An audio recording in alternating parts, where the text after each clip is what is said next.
Hey there, I'm Eldridge Huntington. Thanks for checking out House Hunter PDX. I know it's been a long time since I've done a market outlook, but here we go. This is the market outlook for October 2022. Let's get started at the very beginning. January 2022, we had very low interest rates. Right now, we're just above 7%, which adds a whole lot of money to your mortgage. Which changes the landscape of buying a house for a lot of folks out there. And I want to chit chat with you about that. If you're buying or selling, this is how it's going to affect you. And I'm not going to give you specific data points exactly to where we are with the market. If you want that, you can go take a look at the newsletter, see where we're at this time, or go ahead and Google it. So nonetheless, I just want to tell you exactly what I've been dealing with, working with buyers and sellers in the streets on a week-to-week basis and what they're experiencing. Now, for buyers, you're going to see a big increase in inventory, which is fantastic. You know, in January, we were under a month, which was just brutal. Now we're pushing about 3 months now, which is a huge increase. Of those homes that you're getting able to tour, I would say, you know, there's a small percentage that are dialed, ready to go. They have great layouts that are very workable for a lot of folks. There's nothing really much to do. And then there's a large bulk of homes that are still sitting on the market for a lot longer that need a little bit more work. So you're seeing, you know, this difference in inventory, but all in all, we are seeing an increase in inventory. Those homes that you're seeing on the market for 40, 60, 80 days, you know, of which we're starting to see, there's less buyers, more inventory, things are going to sit longer. Those home prices are going to come down.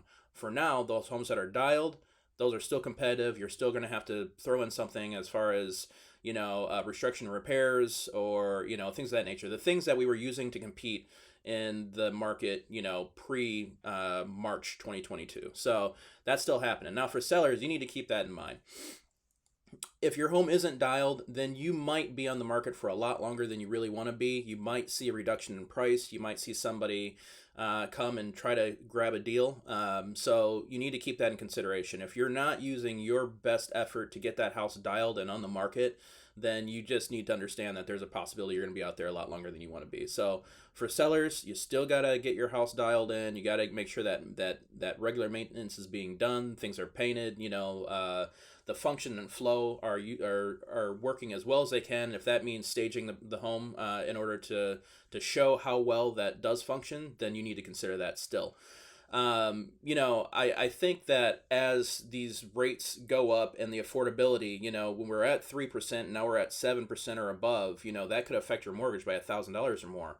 So for the average person, they're going to be looking at a lower price point just so they can afford their monthly their payments. So one thing that I've been seeing out there is a lot of sellers offering is right off the bat is to help buyers pay down their interest rate.